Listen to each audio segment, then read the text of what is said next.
Hello everybody, Kristin here with Dedicated Dental Hygiene. I just wanted to come on and talk about the state of Ohio.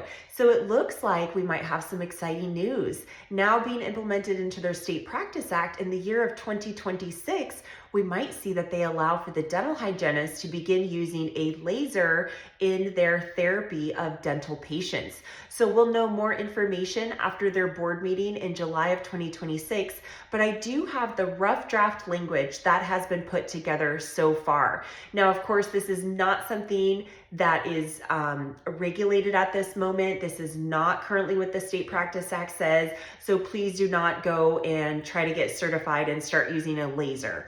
We do need the State Board of Ohio to approve the language first and then place that into their State Practice Act. But I wanted to give you a little preview of what we could potentially see in the state of Ohio. So the rough draft language that I have here right now, and I'm going to read this to you. So it says that the dental hygienist must successfully complete a course on the use of lasers. The program of education shall include a minimum of 5.5 hours of didactic instruction and successful completion of a written examination by a score of at least 75%. So then they have some objectives that the didactic instruction does need to meet. It says that the didactic instruction should review the patient's medical history to determine any contraindications. It should talk about infection control, standard precautions, and transfer of diseases. It needs to address periodontal tissues, dental anatomy, and nomenclature. There needs to be a rationale for performing non-surgical periodontal therapy, including the benefits and adverse effects of non-surgical periodontal therapy. We need to discuss soft tissue versus hard tissue lasers. It needs to include laser physics, laser safety, patient management.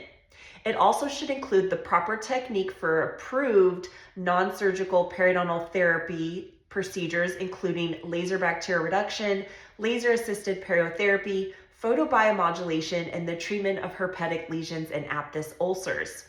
It should also present to the attendee proper coding protocol, procedures to follow in case of emergencies, and it also needs to include dental ethics, jurisprudence, and legal understanding of procedures allowed by each dental team member.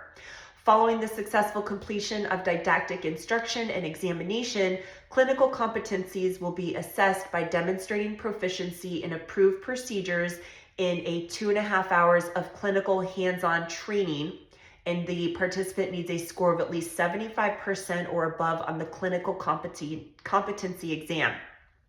And then going forward, it says that the dental hygienist must complete 2 hours of CE or continuing education by providing evidence of participation in and completion of educational activities that maintain, improve, or enhance fitness for the use of lasers each biennium. So super exciting. It looks like if they do pass this language, Ohio will require at least an 8-hour course. The course with Dedicated Dental Hygiene is going to exceed that requirement as we offer a standard 12-hour program. So I will keep you guys updated. We will wait for July to come and go and see what happens at that Ohio Dental Board meeting. So very exciting news for the world of hygiene in the state of Ohio. So as soon as this gets approved, we will be planning classes in Ohio and of course offering our well-known in-office training that we love to come in and provide on a private basis with you and your dental team. So until next time, we'll see y'all later.